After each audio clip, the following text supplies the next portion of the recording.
wasa tele ia ona fia bawa la tu sa fo wa tu atu le no so to ina ia poesi se fa sona tu sa wa ko kala ne fitu asa pespesevo mas mi fo sa na tele le fia ta o yo ne wa le o te o te vo ta no ile ba ma tu ta pena ne fia filo so fa penga Reverend Peter Loken marole Malanga Maria ya ano full safe for la ya ane ni sila fa fonga mai o sota tu tunu ni fiafi ya a talo fa tu ma fa filo ya tu le fonga cha tu po kalambe no fonga tu vai ya ane le pa ya ma lo ni fiafi ma lo le so i fo manuia ma le langi ma tap si fo le tapo ma lo le si fo ni ya ka tu tu na fa ma lo le so i fo manuia ma langi ma filme fonga po kalambe le yas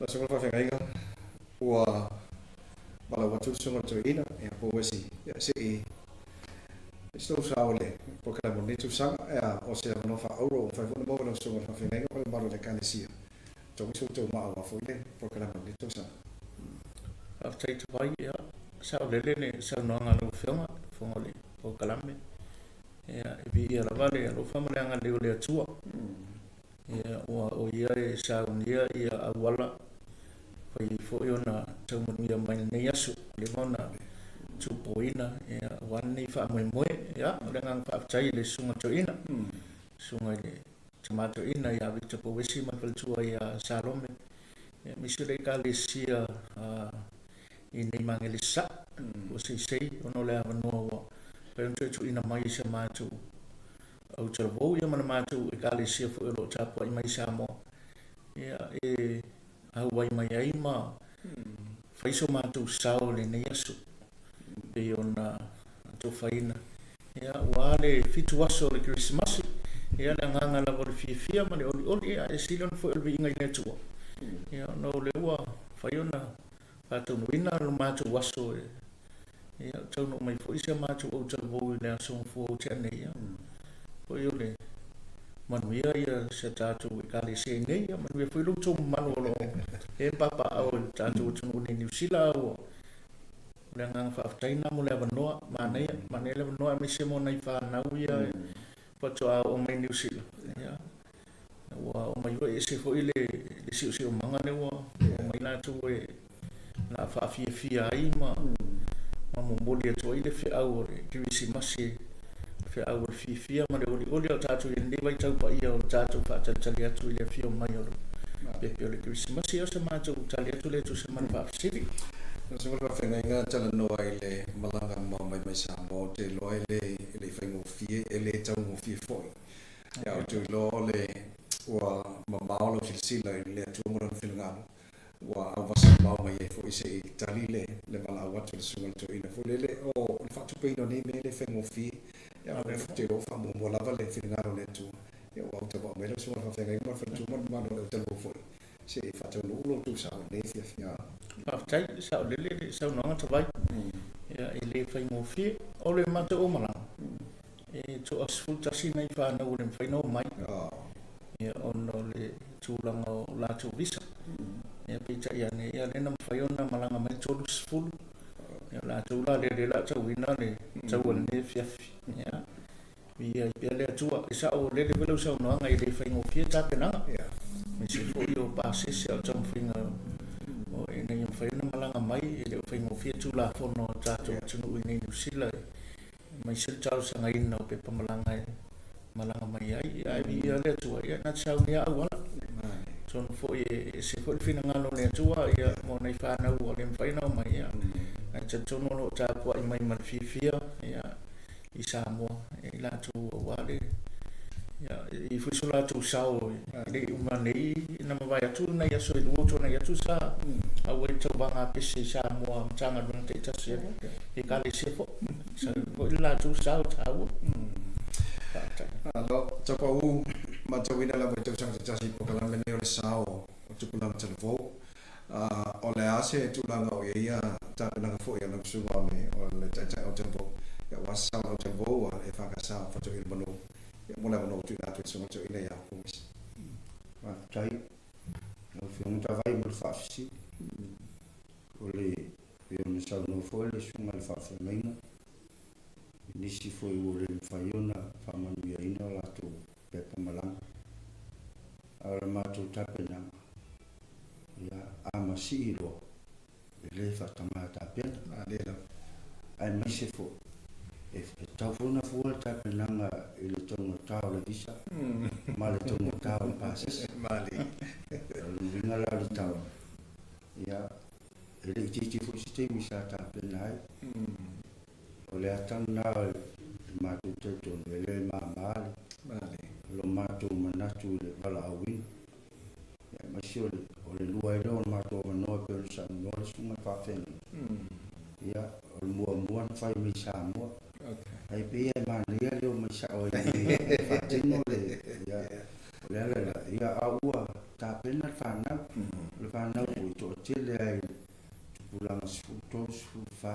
mali lima ya mana isui matutua ua maua vanua ya ua mawhaiona matu marama mea to telefonu sutua nge ngaluenga mali venga tārawa na whaini whanoi ya autulanga na tu so le saunanga ya e tele ai tu sa tiptilo fo iai ya upola tu no fata mulo na lo mali ya fenta vuino to apa tu le tele tasi iva se furu anga tua ya po le lua fe o tau fain me le lua fe lua fa lua lima ya o tale tu na pantava la semana venga Peter Lokeni le mana so no so to ina po si fore le tanto tutti lo ne poi temi o fenga me alofa ya o te lo o me alofa fore le va tu o mai ai ngalo ye tanto o le me alofa Sicilia le tu mai mo tanto lo na pelo Yesu Cristo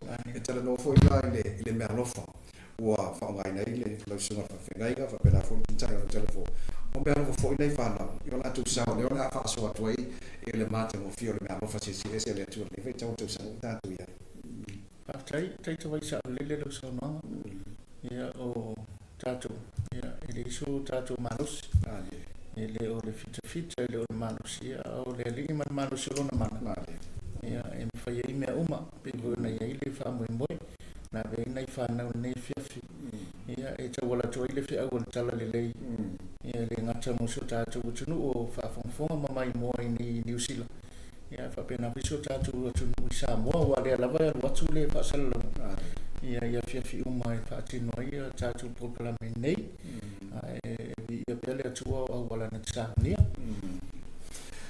le o le fa mai al tanto proclame o lo to e inisi fu fa la so fa fa nga ma la to vo foi pa mai ai le foi fiafi o fa fo vai foi a lo fa na mo le ka le sia fa to el manu ne New Zealand ya fa time fa sil so ta vai ya ave fa mo le mato wala ule ne ya mai ya sa le sa no ele mato fa mo le so ta ya ele mato posiva il mautai malayola le tula si fuma tasi taya ya tu no sia no le fine ya o yeni i fato io ya mana yo mato tawa ingo si sila mai mo mane po karame ya aloro fa mai lo tongu mai si mato chavo ya e fo mato fa mo le aso lusful mato ti fa fifi aile sungal to ina ya taliam fa dumar mal calcium mareu ya na silava na ipokalame la ya suani foi sai na selen mo na fa na to foi ya mal fa wa alo la so fa nga ko Peter Lokeni ma se foi ya no fa to po te lo telefo fa te mo le no ni fiafi o mai lo tu sa ya le ti ya mali ya mai ya na na o le tu wala na foi lo tu malanga mo mai fa te mo le fiafi tai vai ya family file tu lo ma isi tapo inga tomato ina ya mal tato ikali se ne ya mi se tomato lo tu samo ma via samo ya le na fa fo mai la tu le ba le fiafi a mai tanto mano no la tana tu so to ina Reverend Elder Victor Lokeni men po wisi ya ale on tena tanto proclame pe amal 10 minutos per terminare ya on to sila lo le mai mo e sao o le fa sa fa to il manu pe ona ye su fa ngai ga reverend Peter lo keni ma fa tu a me so le malo le kalesia yo na tu la fa Samoa le atu no pele o tatu iai nei vai tau o le nei tau sanga. Whaatau e nai le au kerisian uma le mea lo whatau a le atua o Yesu Keriso le Mesia le whaola o tangata uma ua whanau mai. Lea punu atoe sa auni le sunga i le whaatenenga, sunga i le Reverend Victor Powesi, mali whalitua i a Salome Powesi. E meise le mamalu o le kane singa whakotonga kerisiano Samoa i pua se sei i mangele sae. E au mai a moe le fitu aso a pespesenga le Christmasi o le nei fo i tausanga. E whaasalalawina le nei pokalame i lunga o le Facebook Live, a le tai au fau i pua se sei radio live stream tolu fitu. O wāre si sila, ma le whaafonga si o tātou atu no. Ma o le aso nei, o whana wai le ai o tāwita, whaola o Keriso le alii, ma o le avea le nei no whailonga i ate outou.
Toi fa fa lai ma fa ta la fa le mai mo mai le tino le ngata i New Zealand nei aso se tafa le ke lope ile aso lo no nei por fa te fitio por kala me fitio aso pespesengo Christmasi o lo o au ina sa o mai le mano le fa ka sa ma nge sa e posi sei o fa pena ona fa le manuai le sunga to ina Reverend Elder Victor Powesi ma fa tu sa lo me maro le kalesia yon tu la fa lo fa te sunga to ina Te nomo lai minuti foi au am taino ta programa nei fiafi ya se fu briana se na taina na ni mai na sunga o so ta vai o lava se fu muria ta po inga ta to tu sa mai nei no ta no tu sunga fa finga inga Reverend Peter no keni foi le e se ta ole vala ia ina foi utu na tele sunga taina e se foi na tu sa programa nei fiafi ma ni tu sa ya o le sunga ya lo keni ma le fale tua ya o se lupe fale le foi pa ia chamatu o lo tu nei o nei lava na foto foi le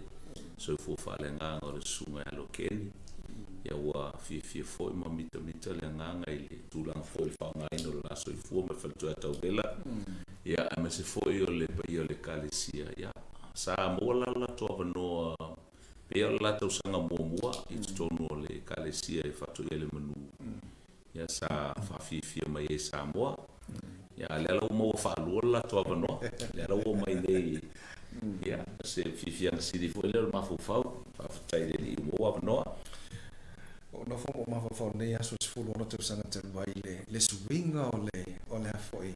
Watu foi la mutai na marboka la mepe sa na o si ufofonga o fa pese sa o ele tu no a le technology te ko si ne vai te o te lo fa ngo fio na so ta ia le ngate ni se ne so se ta fo ne ke lo ya bo ne troi fa ta o boka la me te sanga Io moni lava sa no ele o si le fia le atu no le tele o le ngalo nga sa fa ina temi e tu man tu fo e temi na lo lo o pele ia le telefoni ia ko lo telefoni o le o telefoni le ile sifu fo mo ma le leo e se le tu la fo yo le yeah but those were humble beginnings ile tatu savalinga ya le o mai le tua le nei fo ia vano ya o fa le me uma ma wai fo ile nei no le teknolosi ya mal poto fa o nei ya o fai fo no so time ma fa la tele ai le tala le ya me so le o le fa o Christmas Te lo le si mai na tau foi no so na to ina o le tele fo yo le la la mai le ngato le kalesia au company fo sa fai ona ya a pia mai ma so fo i lo so to ina wale po kala le tau sa no tau sa o fi fianga si la valea ele faftai fo ile tua ile sunga ile pule ma le pai o le tio Samoa te sili mai votolu ia sa tatu foi paanga mai lava le luafe ma le iva ia le o mai le tau sanga o sfulono tau sanga ia le ngata foi lea le Pacific Easy Money Transfer le sunga foi a fai malo Island Stars ia ona ua ngase whangasingasea le sunga i amuleanga Shu le ala foi lea o le toe o e sea manoa so tai mai ai matatu ia ma se matu foi e kalesia te le lavo i la toa ai foi na sponsors fo ia sunga foi fo mai e salan pu esi mai Australia ia va pe funisi fai ona pe ona ele University o Taco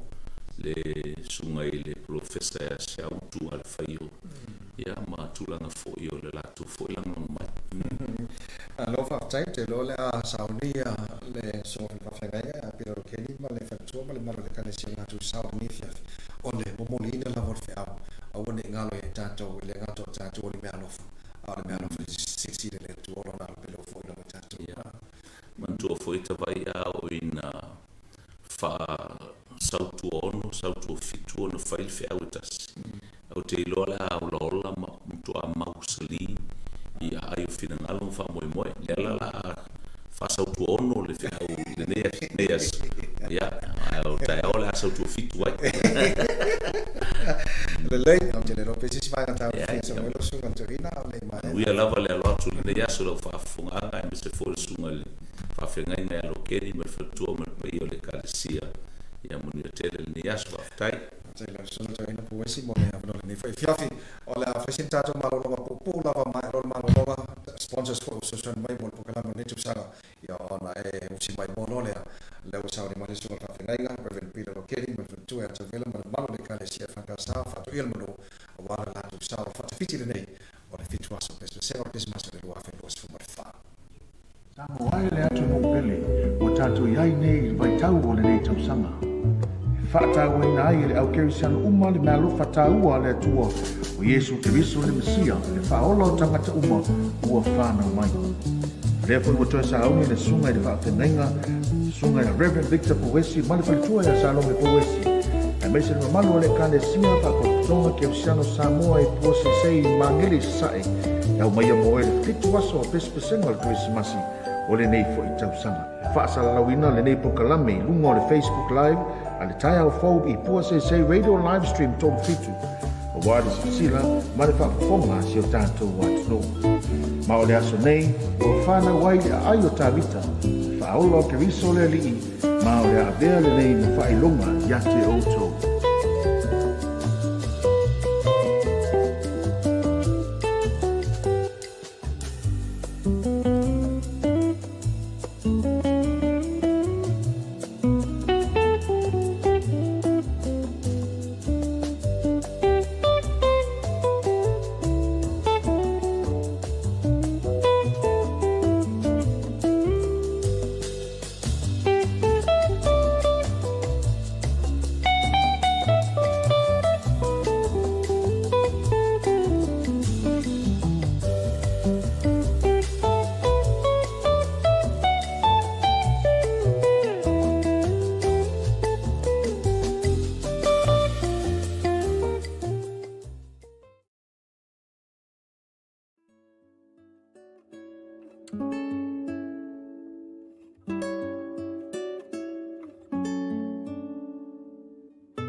i le paia maulunga o Samoa o poto i le nei foi tula fiafi.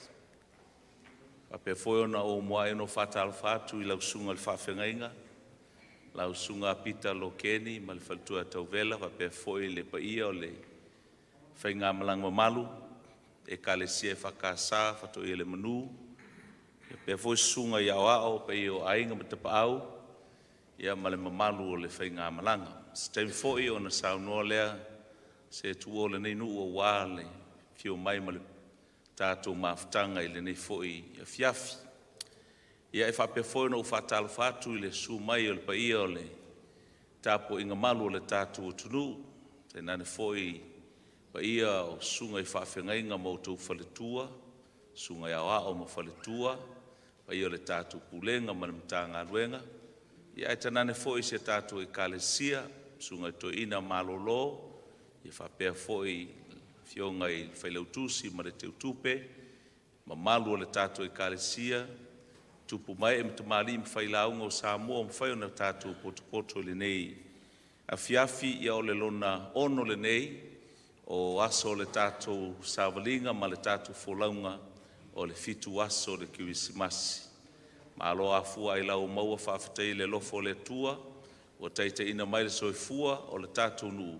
Ia mese ai o le taupe au mai o le sunga i le whawhengainga, ma le whaletua, ma le mamalu o le kalesia e whakasa, whato ia le manu, ia o lea ua maulunga i le viinga o le tua i le nei fiafi. Ia o le whamatalanga lea, e whatalo whatuai, ma le tatalo i le tua, ia anga le lei le tua, ma wina mailo na nganga pa ia, ia ta ela ina ai le whamoe moe le so, a mata mai watu i lona viinga, ma le whalo lava, whaftai.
Se mua I whaatalo whatu, lau sunga le tamato ina, le whatua ia Salome. Whaatalo whatu fo I le paia maulunga o le tātou e kalesia I pangele sae nei, pua seisei, le lau a whono e maise le loa le kalesia I antulanga whaalupe. Samoa poto, ma lolo soifua manuia, ma le langi e mama. Ia, o le au talwau nei mai whatu ia le manu. Mai whaisola atu sau, I le wha moe le fitu aso le nei tau sanga. O le a tātou tāpua I le atua. Lo whetalai mai le alii, wha auta, e o na aso, te o si ai le whea ngainga fau ma le ainga o Israel, ma le ainga o Utah. Ia le pei o le whea ngainga, na o sia ma o lātou tama. I le aso na utango ai o lātou lima. E au mai ai I lātou mai le nua ai kupito. O la ufea ngainga lea na lātou solia. O a ufoi na utu una I lātou. O a whea talai mai ai leli. O le manatu o tu o le nei aso. O le whea ngainga fau. Tātou I aile, nei vai tau, o le etiveni. Tātou whaatalitali atu I le. Whio mai o le Pepe Christmas. Tasile ana watau o le etiveni, o le whea ngai ngā fau, New Covenant, whea ngai ngā fau na o sia, e le atua, e ala ilo nā alo pele o Jesu Keriso, e alo o tātou whaatalitali ai nei, Ia o leo mai a whātou ia, o mai, ia o se whenga inga fōu fō i lea i lau tau sila sila, ma lau tau mai moa. Ia o le tātou whenga inga ma lea tua, lea ua toi whaale leia, ia lai lona alo pele, o Yesu ke riso pe o na iai le wha moe moe o le etiveni, ma le ke risi masi.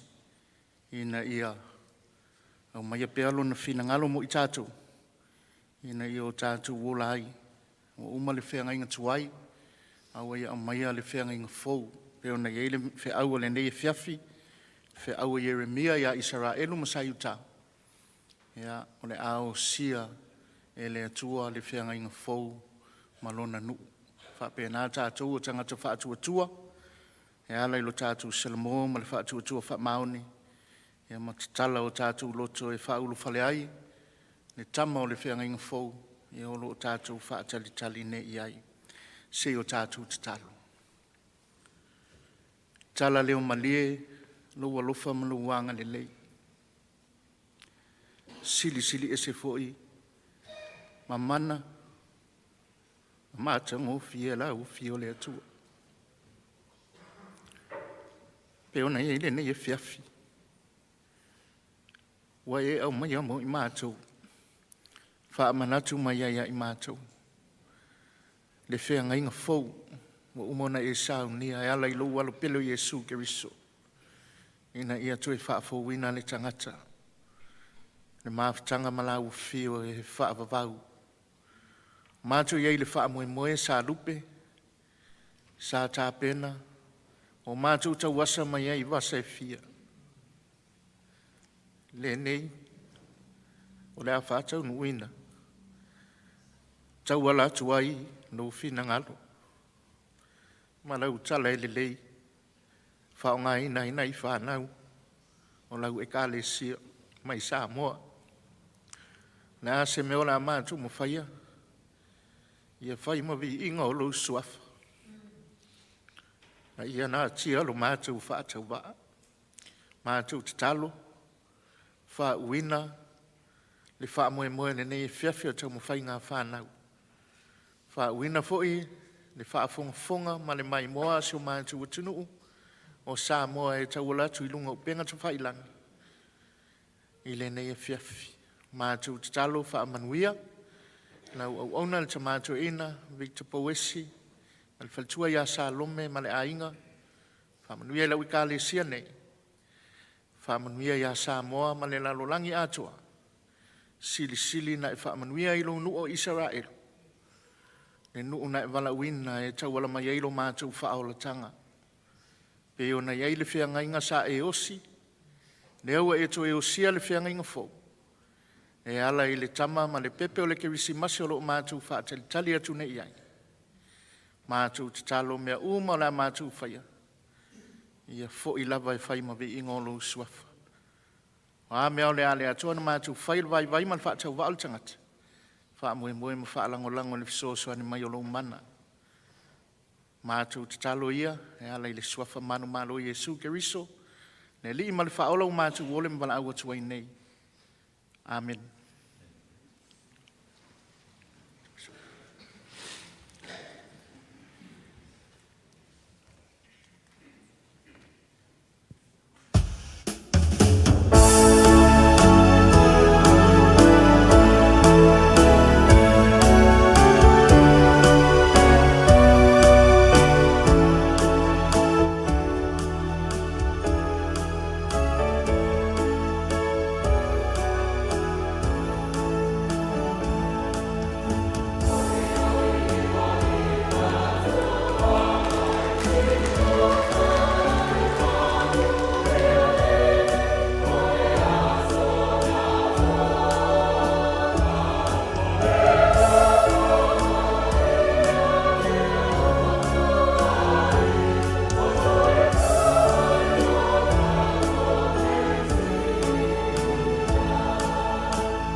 Wafana Romano se no fa ngai ti ma fa tau va am Ele ai sona tāua i le vaenga wha le tangata, ona o se nofoanga e whaafailele ma tausia i la fumanu.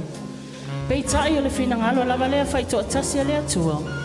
Na ia filifilia ele nei nofoanga e whai maapitanga e whanau i le pepe o le kerisimasi. O le talo le amato whaatino ina, e whaatatau ia tito le ali i whai pisinisi. I to tono pete le ema, na o mau e se whai pisinisi i ngoa ia tito. O se ali e le amana i e to tono le li o le au whai pisinisi, ona o le tūlanga o le tamau a inga sa ia au sia. Sa ia i se aso na tumutumu e tangata i le tusi ngai ngoa, ma sa tau sa ili ni apitanga e malolo ai. I to tono lava le nei sosa iete, na o fia i fo i Josefa ma Maria, ele i pine le taunu unga manuia na o iai le pisinisi e le ali o tito, ona o lona tali le lei o le sa ilinga o sosoani a Josefa ma Maria, a e usi mai a lau sila sila ma lau mai moa.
Whainga whātaunga lava alo whatai malo, oe. Tutu sa lava tā ua. O kaua matuai o stress I le tumu le tusi ngai ngole, nei ai. La e ngā solo tua, tāntara o malo. Ui vai a Tito lani. O whia. Tito! Malo Tito! Malo, maro penina. Malo. Wah mai. Ai me tū pisi. Ia whainga whātaunga lava ma whatai malo, oe. Se tu sa uma tātou teilo. Ma tau fia nei aso. Pea ma se toa se fulo malo mo nei aso. Ko se fulu. Se rea le me tino tadi ai. E se mea. Ai ala olua. Fino no malo mo nei aso. Yo awo ova ma le lima fulo malo. E shua tate no nina wo ova ma se lau. Pasi, o leva na pasi. Se amu ia olua. Ta fia peia olua. Se alelei al marketing strategy o lo whatai malo. E tele whautu pe maua. Kei loa le isi mea. Ave e se lo whale o manu. Ma koe le ai mas tā ua. Malesi foi mea. What's le tā first impression? Te tauna le leo lava lava, te ma ata ma tau safia. Mea na te sauna improve. Ia e sao le leia olua. Ai te loa. Fai le tonu, manua te lele aso. Ana e fai sao pisi, ai manuia lu aso. E whai atua me soani atua e. Ia toi whailo ai. Wa Tito, mana tua ma ata ma tau safia. Mai mau whatata le la toi inga tangata. Ua amata ne o le tumutumu whalitani malo. Ono le tusi ngai ngoa. Au le taimi foi lea. Wa tau whai pisi e leo whai pisi nisi, ma le au whai ngalo e ngā mara, penina, ma tito. O le taimi foi le nei. O lo malanga I foi Josefa ma Maria, e tau sa ili so lava noa I whalitali malo. Sale, so. Vai e moenga ia. Vai potu rei tua tawa uma moenga alo. Oi se kai au le lei. Sale! Na whawhanga manu ia. Na whawhein. Ia whalong mai, so. Vai le wawao le tari o. A mai uma le wawao na whangai manu ia. Ma whawheinu manu ia, alo. Boss. Whamari lewa o, mai tami mati eo ele tusingai. Tusingai ngoa. Oi au e. Sa o sore, ia o mai ki pai. Tō nisi mea a umatu singai ngoa na whawao le pēo mai. Alo, o manu re. Tai. Olo. Pe ia le mere ngalo. Oi, au oi. busy te o yo breakfast. Ha.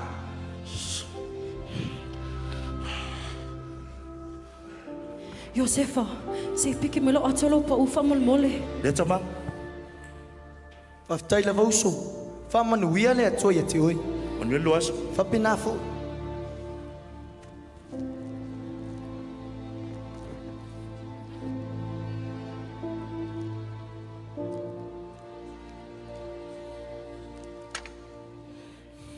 Boy, what's up? What's check in? Kope mai, wakikia. Fia ako fa koe mai. Sole. Kope mai, ya koe ka ko. Malo sai fu. Malo sai fu. What's up, service? Le ainga sai utsa fa Sai mole. ta. Le akila. Poto ta silo iva. Manuia ne fiafi. Kope mai. Ui se kai au le. Kope mai. Malo sai fu. Malo sai fu. Ole ta service. O tenari. Te nari. Oi. Ya. Ole kida. Poto ta silo mavalu. Ya fa. Manuia Sai ne lava, fiafi. ya fa penafo. Uka. Thank you, Lord. Malo sai fu. O tolo la inga se pulono. Oi se hia ya le. Ole kida. O tolo ole poto fa pitoa. Manuia ne fiafi. Se fa fitai le riwa. Fa mai ina ne yaso.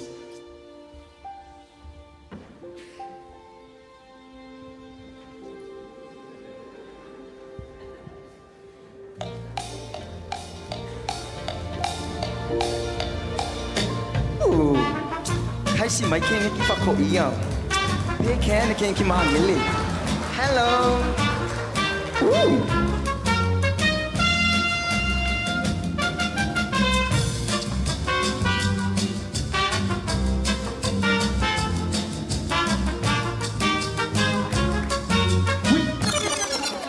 Ma lo tama. E se me fi manao mia. Fa mole. Ma lo soi fo la sunga le ali ofisa. O sio to lolo mai tanga. O maua la faseva no la fatani mano. Family atu. Memo mo ya ui. Se ele o se tama. E te va ai mai ole kerola e ken e tano mai fa pena. E fa tali mai I. So la tulo pas pe mo se lo avano. O no sai mai se ui. Si tau fa tali se tani mai ole o fanga nuing. Pause. Si un ngali o lo fiemo se lava no ele ne yafi. E te ilo ui. Pelen tangata tawolo ila wai. E au mai. Oi le ai, tules mai, ma ko le ai, ma sa tai mina tenga tata. Tules. Okay, boss. Ia tama, famali atu. Tu ai tu mole ma tu fartan malo ni. Ia, ele a faina. Si tu fai atu le si fartan malo, le no matu. Ia, fa soi fu. Bye dear. Tina, fa malo si mai. Se o tata fai atu le si fartan malo.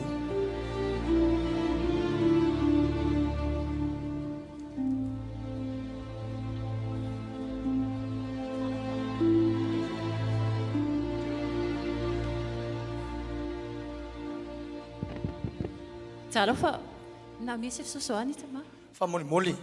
O se o tolo to titi la fa nau. E iai la você poto ava no la fartan malo. Ja, fa tali mai la se sa idiot. Boss, to e lua lava ta potule iai. Be tu oi si runga li ile. Ole aso va ai le nau lungali. O se lungali e ta olo. Le ai boss. Oi le ai. A ve se nei ya. Wai lo nei ai pa o ai le standard at hotel. Okay. Tama, famali atu. Ole ai lava se ava no ma hotel. E toi leanga. Ia, ele a faina. Si tama fai atu le si fartan malo.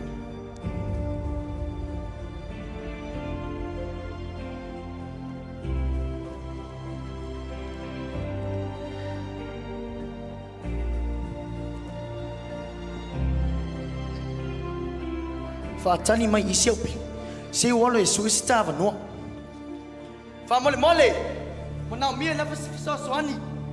Fa mole se alo fa maia. Boy, eu te Malo sai fu. E se fa sona mnau mio. Se fa mole. O se to lolo mai tanga. To titi la fa nau. O maua la fa no la fa Oi, so ta lo fa. Lo fa tan malo fa tu mulia.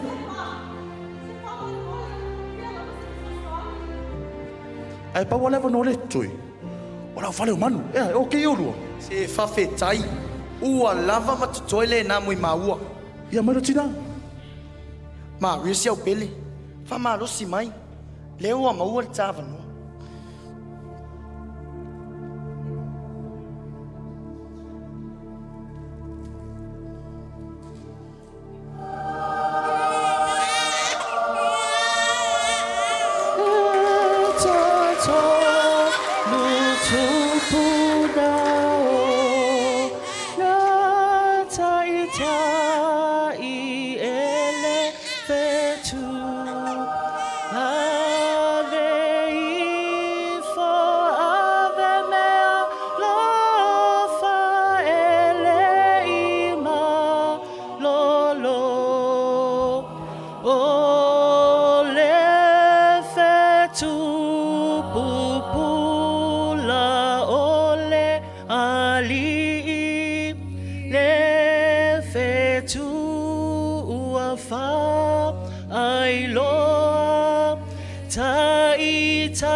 Tani mai isi au pele. Se walo e tala no matito. Ono toi sa wailea.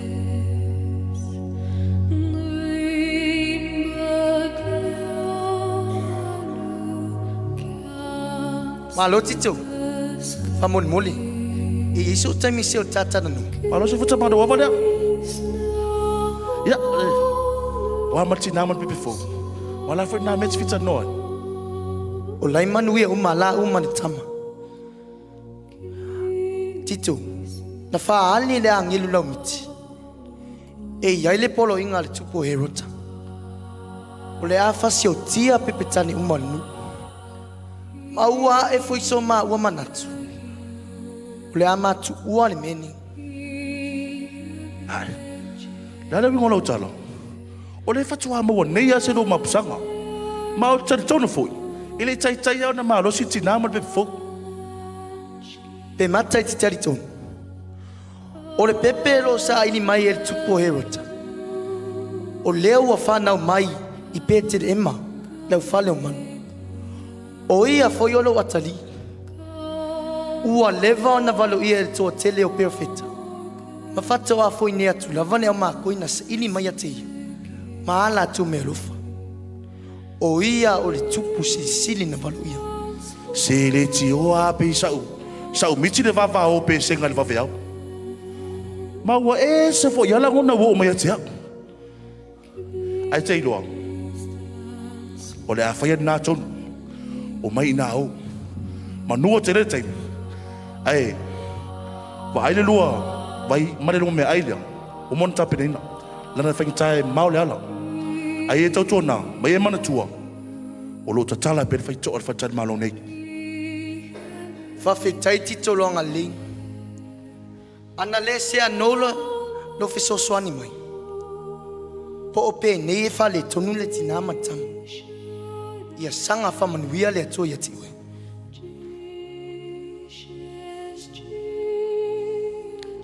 Ia soifua le tupu silisili.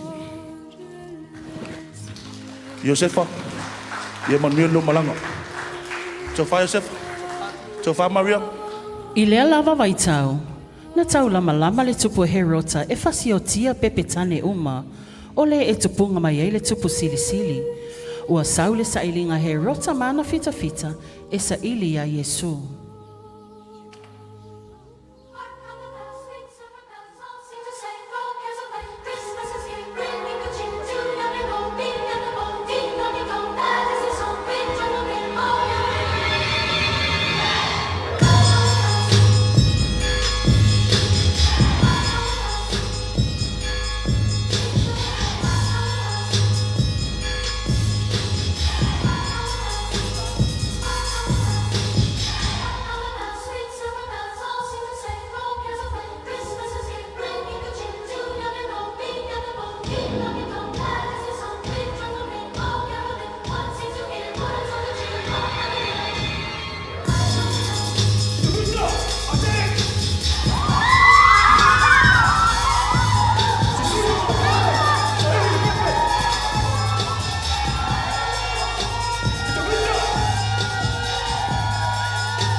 ia o foi lai tu. O lei, kita vita, angai lesi fale. Palo mo lei mai. Se suno mo me o, au ne to ese me toi. Pa vale. Pa vale vale. Vale lava. Au fala lei. Chi, o le ese me toi. O lei, o to raki. Kita vita.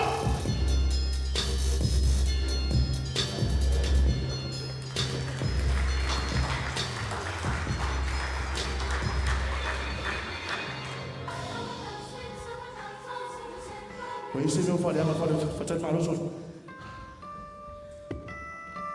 Boss. O que se moto tanga tala mai le pitola. O ini poto vano. Ia boss le poto le vano. Falou mai oi. Avoi. Ai pe ia maram pe ni na la me solo la. Ea, e tutulies. Le ai. Aua. Tu sabe nga lenga me tau. Fai mai le fionga le tu. Ie alofa I lo tuawi.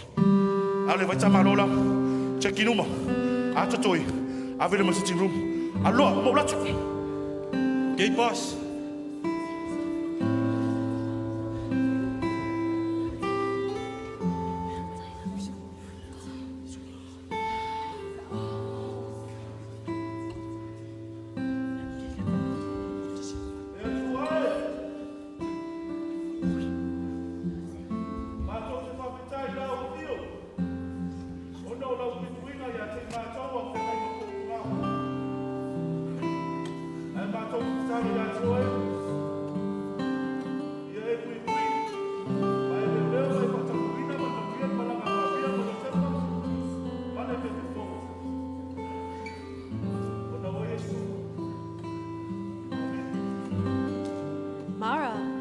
Sauna sa e fai se ta tala matito ia. Ia, tau tau whaftais tam. Hai Tito.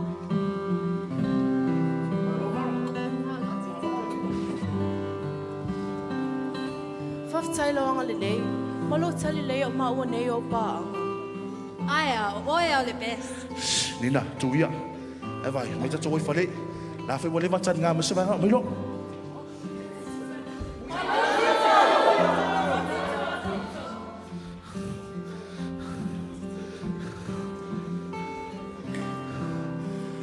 E fatalo fatilo o toma malu nei bo. A tono no fa fale ya sa tu ya maa. Lo tato no fole ne fiafi. Ai. O te tauti nau tia te oto. O lo tato a ingari nei.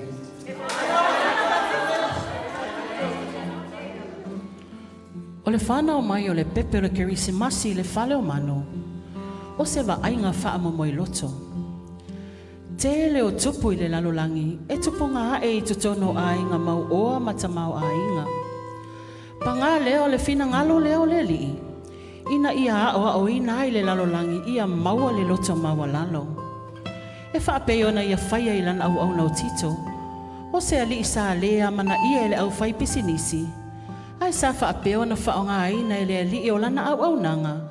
E ala I le whale o mano e whanau ai lo na alo pele. Na I uai lava I na tupu ma whaamanu ia ina lana ngā luenga. Ia sanga whaamanu ia mai le atua, a o tātou whaamanatu ina le whanau mai, o lo tātou ali o Yesu Keriso. Amene.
Ia tu mas tato pati fala po mai tato pati mole.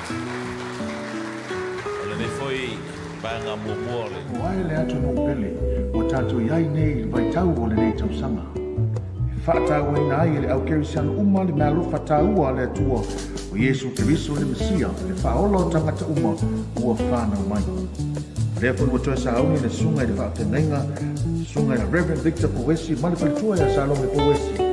E mai se le mamalu le kane sia whakatonga ki Ausiano Samoa i puase sei mangele sae, e au mai a moe le fitu aso o pespesenga le Christmasi o le nei fo i tausanga. E whaasala lawina le nei pokalame i lunga o le Facebook Live, a le tai au fau i puase sei radio live stream tō fitu. O wāre si sila, ma le whakafonga si o tātou atu no. Ma o le aso nei, o whāna wai le ai o tāwita, whaola o Keriso le alii, ma o le avea le nei mo whailonga i ate o tō.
Mr. Topatipati, whalapo mai tan patipati.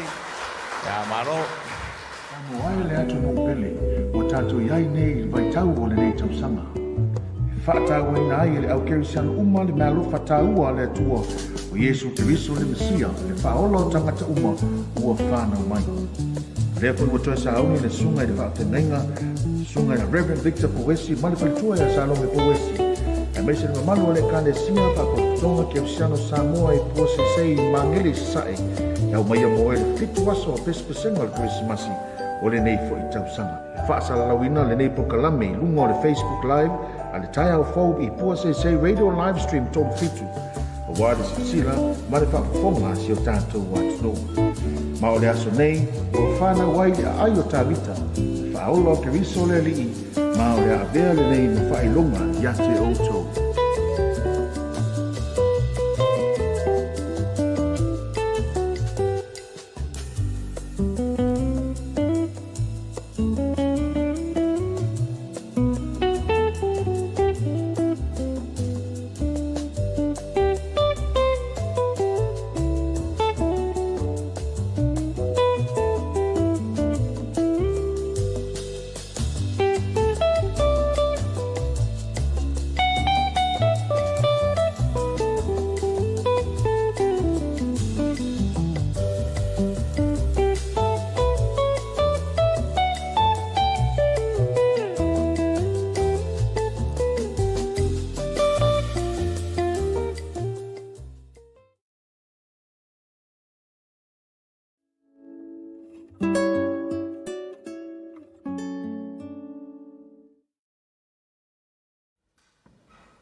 So bring him back here.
Ia, e mana tō leo ua mai ale wha moe moe nei fiafi. Ia, e taupea ona whaai ule te talo. Ia, ona whai ale se tātou tala muli muli. Ia, wala autu lau sunga ili whawhengainga. Ia, sa unua e wha uma le te talo. Ia, ona whaai wei leo le tātou proklame. Whawtai tele, nau sunga le tamatu ina, po wesi. E fwel tina ia Salome.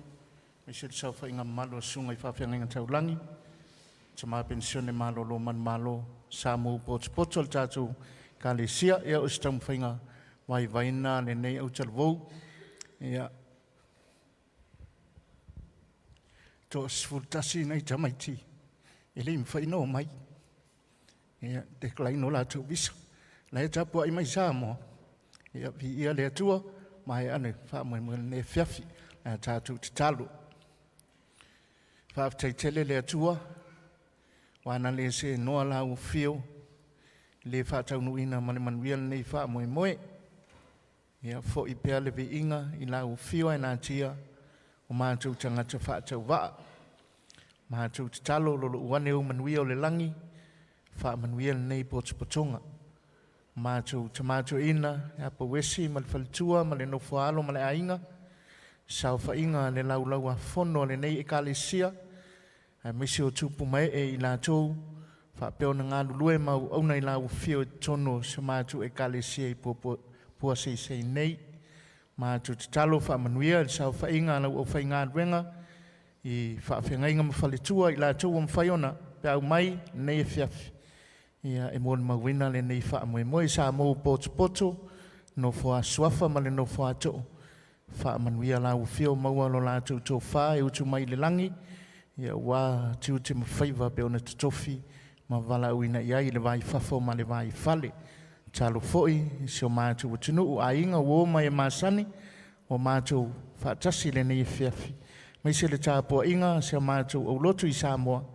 Ia I lo wanga le lei ma lau whaamanuia le nei whiafi wa mamalu mai. Ia ue te tū la fua ina I mātou. Whio pia lau whio le mea nei. Mai iai pia lo mamalu I lunga o le nei e kālesia. Mai se o lau whanau whaatua uma. O le manuia ma le while mua lau whio le atua lo mātou tama. Le lofa sili ese o Jesu ke riso le li ima le whaola. Ma awhtanga whai pia ma lau whio nganga pa ia.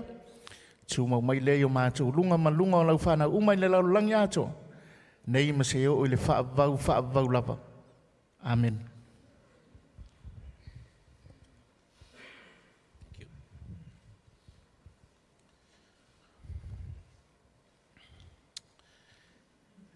Ia, lau sunga I le whawhengainga taulelangi.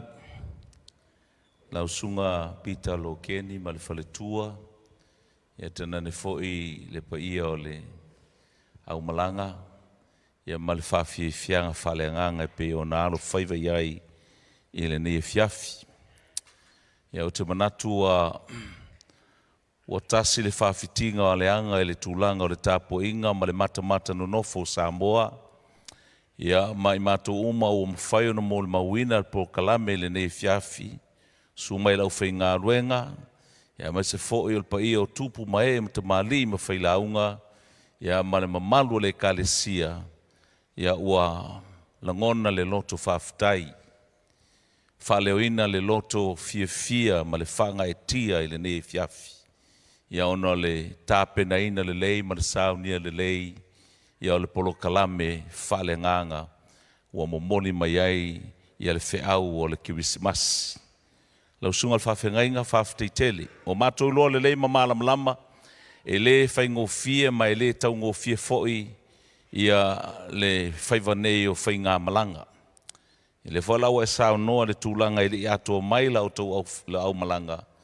Ia e langona ai ia le loto e ui ina whaanono I seisi tū. Ia o tū mā o lungare vi ingo le tua le nei fiafi. Pe ia le seisi o misi o loto au malanga. I le mātango fie, le leita pena, vāinga uma mele pa ia le tātou mawhtanga. Tua mai sa tātou pati wha poa. Whawhtai tele. Ia mna tu foi o lai mai mo mata mai pa ia o le tāpo inga le kālesia.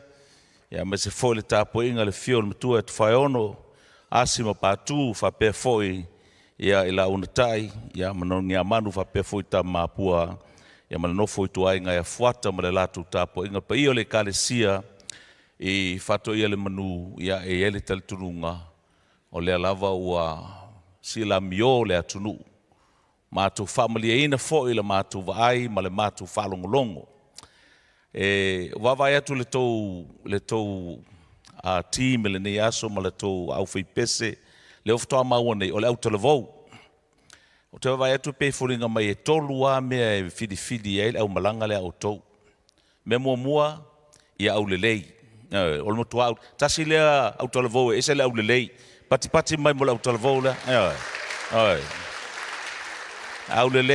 au lelei tele le au televou le lona lua ia le leo ma nei a si fofonga pati mai mo si fofonga ia faftai male lona todu ia fit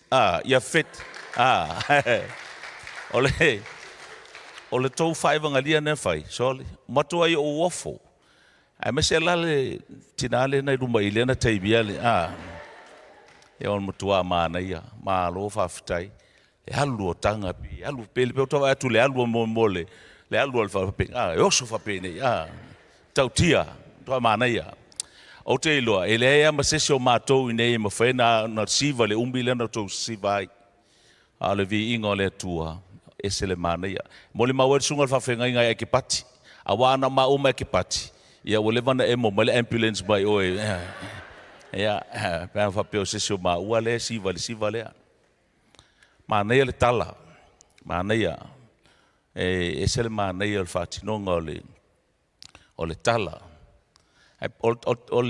e mo ia tito mana ia le ole ai foi le ngo Maria Carey le no so mai o ai foi le o tau se lo ma fa pe po le me po se keinge po le me ana Paula me no vai tu lo vai va pe o fai asi masoa ke lo vai a mure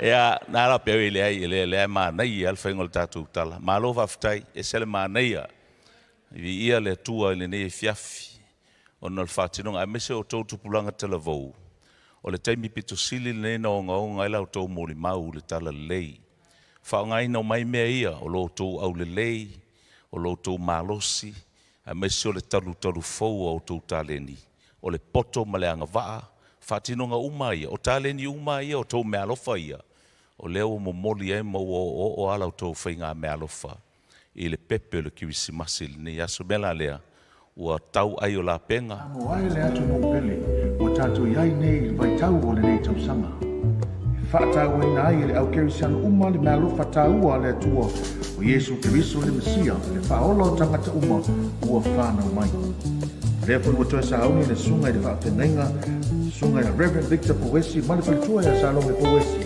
e meise le mamalu le kane sia whakatonga ke Oceano Samoa i puase sei mangele sae au mai mo e fitu aso pespesenga le Christmasi o le nei fo i tau sanga whaasala lawina le nei pokalame lunga o le Facebook Live a le tai au fau i puase sei radio live stream tolu fitu o wadi sila ma le whakafonga si o tātou watu no ma o le aso nei o whana wai ai o tāwita whaolo ke riso le li ma o le avea le nei ma whailonga ya te outou